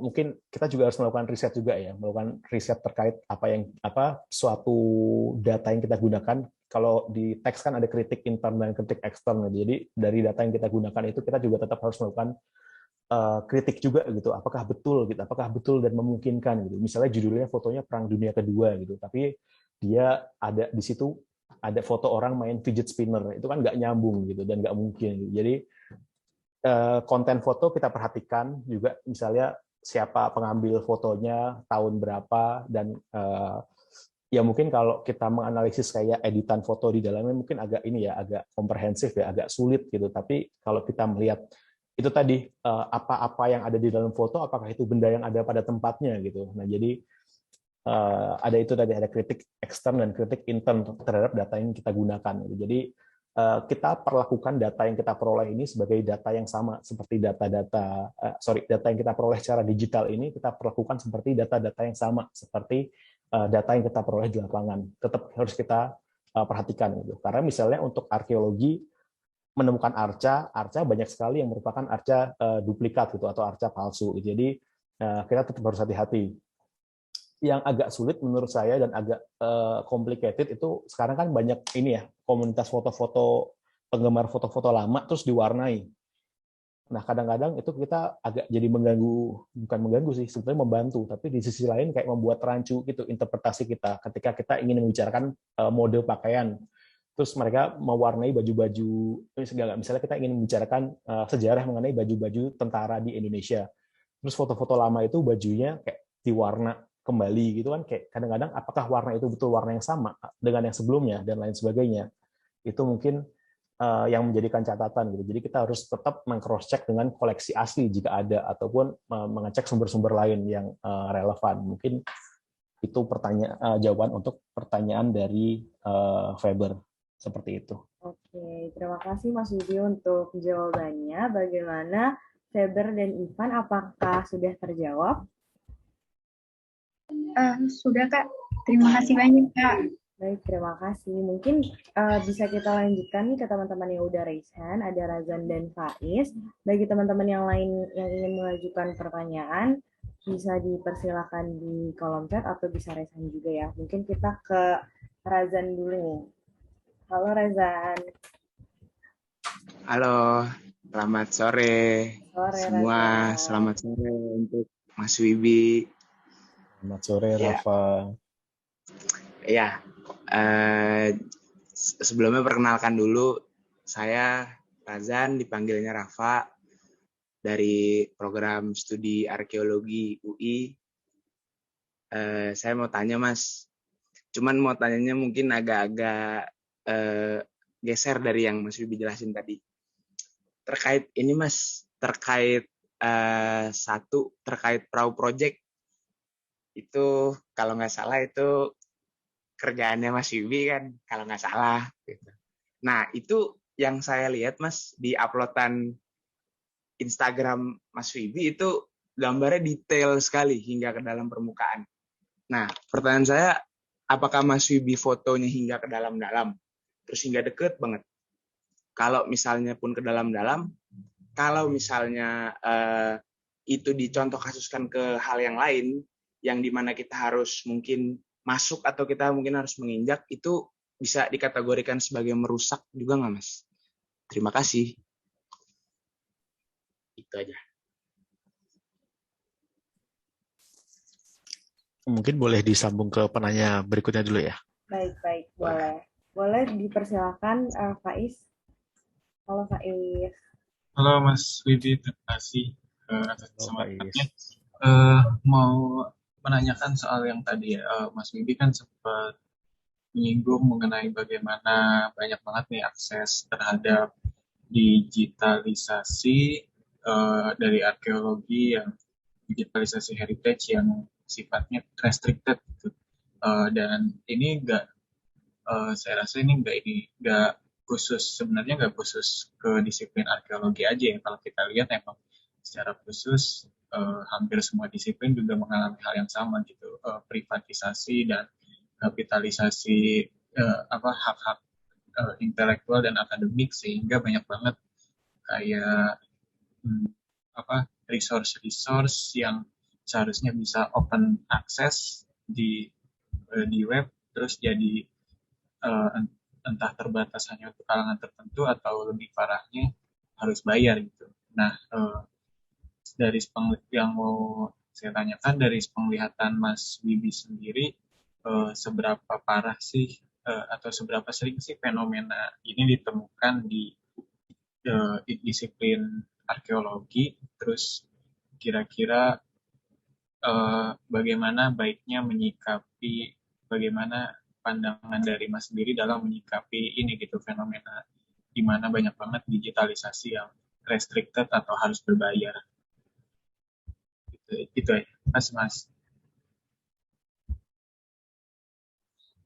Baik, terima kasih Razan dan Faiz. Mungkin boleh Mas? Oke, saya coba jawab yang dari Rafa dulu ya. Jadi saya sedang mencari suatu pembenaran karena saya dituduh menginjak-injak ini nih. Saya dituduh menginjak-injak warisan budaya dan menyebabkan kerusakan nih. Enggak, Mas, saya nggak nuduh loh. Mas, saya nggak nuduh loh, Mas. Mas, jangan bilang saya nuduh. Jadi itu project itu project yang saya kerjakan di akhir tahun 2020 apa 2019 ya, saya lupa ya. 2019 mungkin ya. Nah, terus memang itu suatu proses dokumentasi terhadap warisan budaya maritim yang ada di Rembang, salah satunya namanya Perahu Punjul Harjo. Jadi perahu yang sudah ada sejak kira-kira abad ke-7 atau abad ke-8. Nah, jadi untuk pengambilan fotonya, waktu itu saya mengambil foto sampai sekitar 1.000 lebih kalau nggak salah.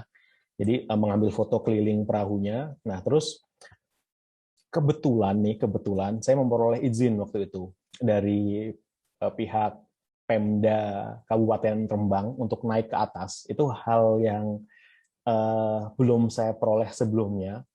Nah, tapi tentunya ketika kita naik ke atas suatu objek yang berumur cukup tua, itu kita harus memperhatikan beberapa hal gitu. Jadi pertama, di perahu itu kan ada yang bentuknya papan, ada yang namanya lunas ya, yang di dasar kayak tulang punggungnya. Itu kita hanya bisa menginjak bagian lunas gitu. Jadi kita nggak bisa naik-naik ke bagian yang lain katakanlah. Karena sifatnya rapuh, dan selama saya naik dan melakukan pengambilan gambar itu pun saya merasa sangat berdosa gitu. Jadi itu hal lain yang terjadi pada waktu itu. Nah, pada periode jadi saya beberapa kali datang ke situs itu kan, ke si perahu itu. Pada yang sebelumnya itu agak lebih lumayan karena ada drone. Jadi ketika kita ingin mengambil foto pada bagian-bagian tertentu yang sulit dengan kamera dan dengan tangan, itu kita menggunakan drone gitu. Jadi drone-nya agak terbang rendah terus ngambil foto gitu. Jadi Tergantung strateginya gimana gitu. Kalau bisa dapat izin naik, ya naik dengan hati-hati. Tapi misalnya kalau tidak ada dan kebetulan kebanyakan duit punya drone, ya pakai drone gitu. Jadi strategi dan metode ini kan nanti tergantung ya di tiap situs sangat berbeda gitu. Jadi misalnya tadi di dalam gua nggak mungkin kan saya pakai drone terbang serendah itu gitu karena tingginya misalnya cuma ada bagian yang 1,5 meter atau berapa puluh senti gitu. Jadi tetap harus dengan kamera yang dipegang tangan gitu. Jadi mungkin strategi dan ini tergantung dengan kondisi dan apakah kita memiliki akses lebih untuk itu. Seperti itu gambarannya, Mas Rafa. Nyanyi dong. Terima kasih, Mas Wibi. Itu jadi pakai drone ya, Mas ya? Yang pertama pakai drone, yang kedua naik ke atas perahunya. Soalnya saya gagal, Mas. Oke, mungkin bisa disambung ke yang berikutnya ya. Pertanyaan dari Faiz terkait bagaimana menyikapi soal akses itu tadi ya. Jadi yang bikin keselnya double itu terutama untuk KITLV ya, itu banyak sekali file yang restricted dan yang bikin keselnya berganda itu kan ibaratnya gini ya, itu ibaratnya data-data kita yang kita miliki sebagai ya orang Indonesia lah, itu kan rekaman jejak bangsa kita di masa lalu gitu, walaupun didokumentasikan oleh katakanlah oleh mereka gitu. Jadi perasaan keselnya double gitu, pertama nggak bisa akses, yang kedua itu sebenarnya milik kita gitu, itu milik bangsa kita yang sekarang disimpan oleh bangsa Belanda dan kita nggak bisa dapat akses gitu. Nah, sebetulnya beberapa link tersebut bisa diakses ketika kita memiliki akses katakanlah Universitas Leiden gitu. Jadi misalnya kalian nanti kuliah di Leiden, itu kalian memiliki akses yang bisa masuk dan mengakses data-data restricted tersebut gitu. Jadi salah satu hal yang sering saya gunakan ketika salah satu hal yang sering saya lakukan ketika hal itu terjadi adalah meminta tolong pada teman-teman yang kuliah di Leiden gitu. Jadi saya butuh data ini nih, tolong dicariin, tolong diambilin, bisa nggak?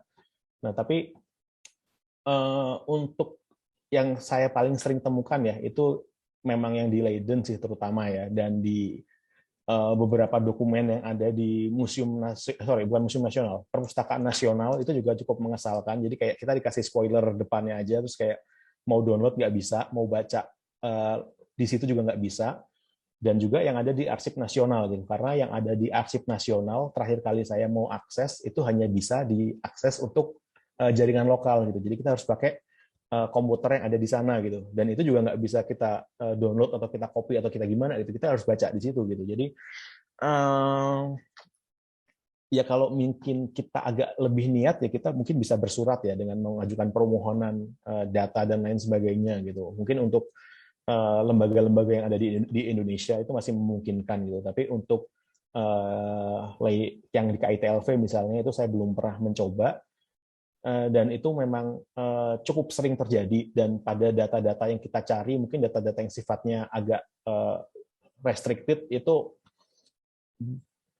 cukup sering gitu. Jadi dan sifatnya biasanya buku-buku yang kita nggak bisa akses. Jadi ya mengesalkan sih, cuma ya gimana gitu. Jadi itu mungkin terutama teman-teman sejarah ya yang sering memerlukan data-data seperti itu ya. Jadi saran saya sih kalau nanti teman-teman kebetulan stumble upon kesandung sama buku-buku PDF yang lama itu, atau misalnya itu diupload terus dibilang kayak ke orang atau sumbangkan ke tadi misalnya ke Catatan Nusantara gitu, dikasih saya punya ini tolong silahkan diunggah gitu. Jadi bagaimana kita membangun jejaring ini sih, kita membangun jejaring perputaran data gitu. Jadi ya kesel sih kalau harus ini. Cuma bagaimana kita bisa merubah itu nantinya gitu. Kalau mungkin dalam skala nasional kita masih bisa, tapi ketika itu kebijakan lembaga yang cukup besar seperti KITLV mungkin agak repot. Kecuali kita mau coba misalnya bersurat ke KITLV Jakarta atau minta akses dari sana. Itu mungkin hal lain yang bisa kita coba gitu. Tapi saya terlalu malas untuk itu, saya minta tolong teman saya yang kuliah di Leiden aja jadinya.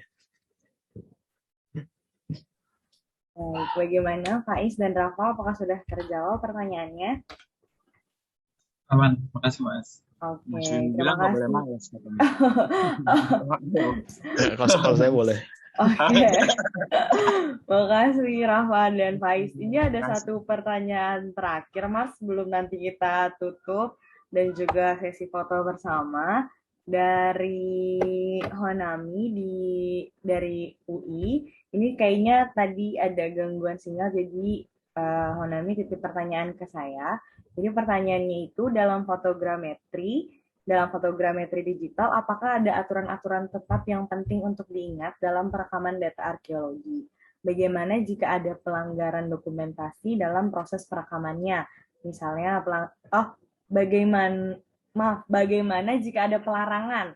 Bagaimana jika ada pelarangan dokumentasi dalam proses perekaman datanya?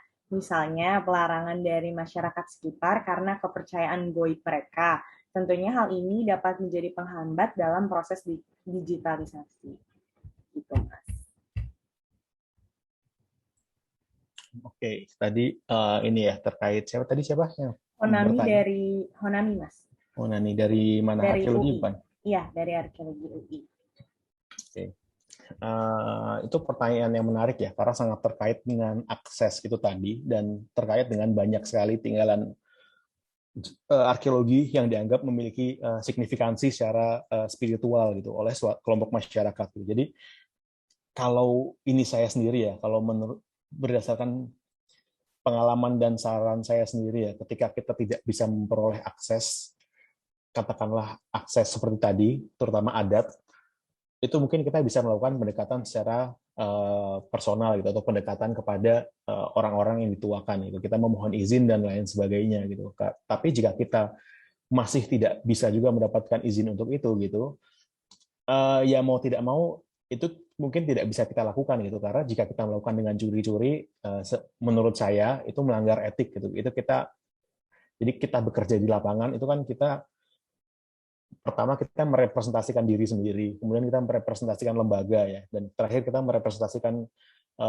keilmuan kita gitu. Jadi ketika kita melakukan suatu pelanggaran kode etik, kita mengambil foto yang tidak seharusnya kita foto, kita mengambil data yang seharusnya tidak kita ambil, kita masuk ke tempat yang seharusnya kita tidak masuk gitu. Jadi itu menurut saya konsekuensinya dalam jangka panjang akan cukup signifikan gitu. Mungkin kita bisa kabur gitu, kita udah ambil foto, terus kita kabur, tapi ke depannya akan muncul trauma, akan muncul perasaan kecewa dari orang-orang yang percaya terhadap warisan tadi dengan nilai spiritualnya. Mereka akan kecewa terhadap kita sebagai peneliti, mereka akan kecewa terhadap kita, lembaga kita, dan ke depannya itu akan mempersulit hubungan kita dengan mereka gitu. Nah, jadi saran kalau boleh ini sih kita bangun pelan-pelan ininya, kita bangun pelan-pelan relasinya. Jadi mungkin tahun pertama masih sifatnya penelitiannya interview dan lain sebagainya, masih dokumentasi orangnya. Tahun kedua mulai memperdalam nilai-nilainya. Ya kalau misalnya baru bisa didokumentasikan tahun ketiga, ya sudah mau bagaimana gitu. Karena arkeologi ini kan ilmu yang unik ya, dalam artian kita ilmu yang hidup di dua alam gitu. Kita mempelajari benda mati dari orang yang masih hidup kadang-kadang. Nah, jadi kita kadang suka lupa dengan ada kode etik atau perangkat yang sifatnya umum dalam penelitian sosial gitu. Jadi itu mungkin hal yang saya tidak pelajari ketika saya berkuliah S1 arkeologi gitu. Jadi saya nggak diajarin cara melakukan penelitian arkeologi yang orang-orangnya masih ada gitu. Jadi kesannya kita hanya fokus kepada bendanya, dan seringkali kita ini jadi kayak orang nggak tahu itulah masuk ujuk-ujuk merasa saya arkeolog kok, saya punya hak terhadap benda itu gitu, saya memiliki otoritas pengetahuan gitu, saya yang paling tahu. Nah jadi di dalam nanti kita mempelajari CRM itu kita ada istilah sharing authority gitu, kita ada sharing knowledge gitu. Jadi benda itu tadi milik masyarakat gitu, kita hanya orang yang kebetulan datang terus lihat terus kayak tertarik melakukan penelitian gitu. Jadi mungkin dalam hal ini kita bisa belajar dari metode penelitian antropologi gitu, di mana kita perlu membangun sebuah relasi yang baik gitu dengan orangnya, baru kita akan memiliki kesempatan untuk lebih jauh mengeksplorasi kemungkinan-kemungkinan terhadap dokumentasi warisan budayanya. Misalnya contoh yang seperti itu misalnya sampai sekarang yang di Baduy itu apa namanya ya? Kok saya lupa ya namanya ya. Jadi di Baduy itu ada satu struktur kayak menhir ya, kalau dideskripsikan di kata-kata orang-orang ya, cerita ya. Kok saya lupa namanya ya. Ada yang pernah ke Baduy mungkin, Arca Domas.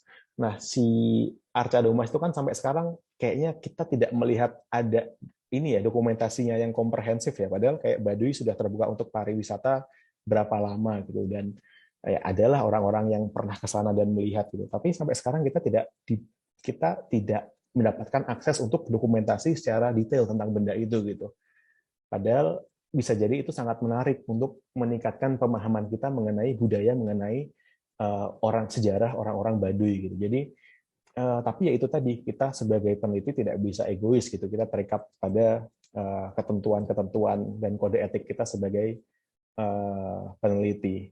Seperti itu sih mungkin terkait itu ya.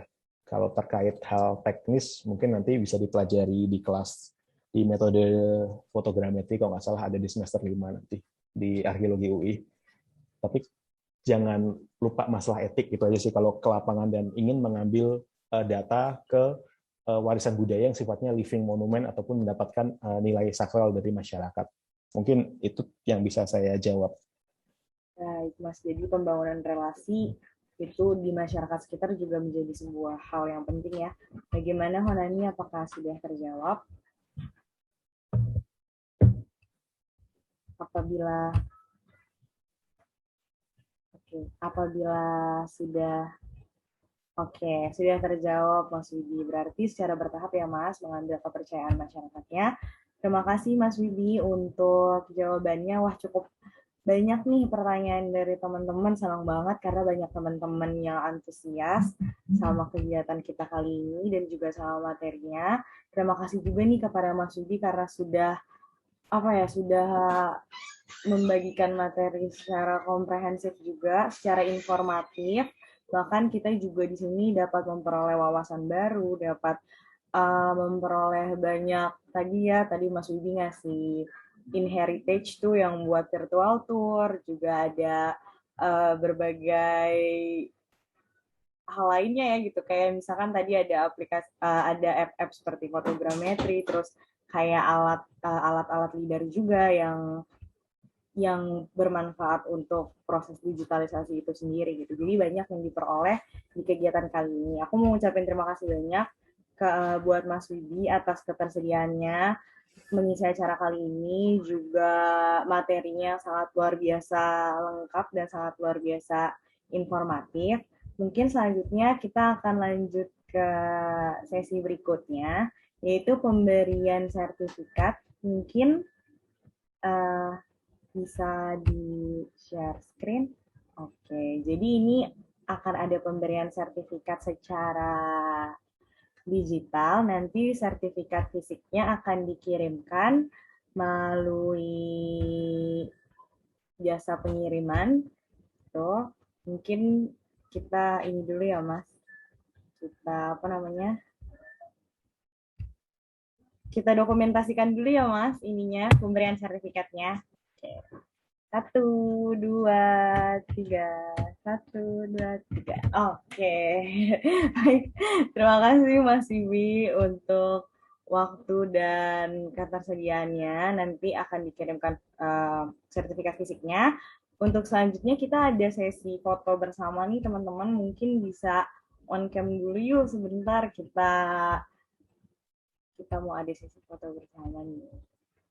Karena ini cangkut yang terakhir juga teman-teman. Semoga nanti di tahun depan akan ada cangkut yang lebih seru dan menarik lagi. Yuk kita sama-sama on cam.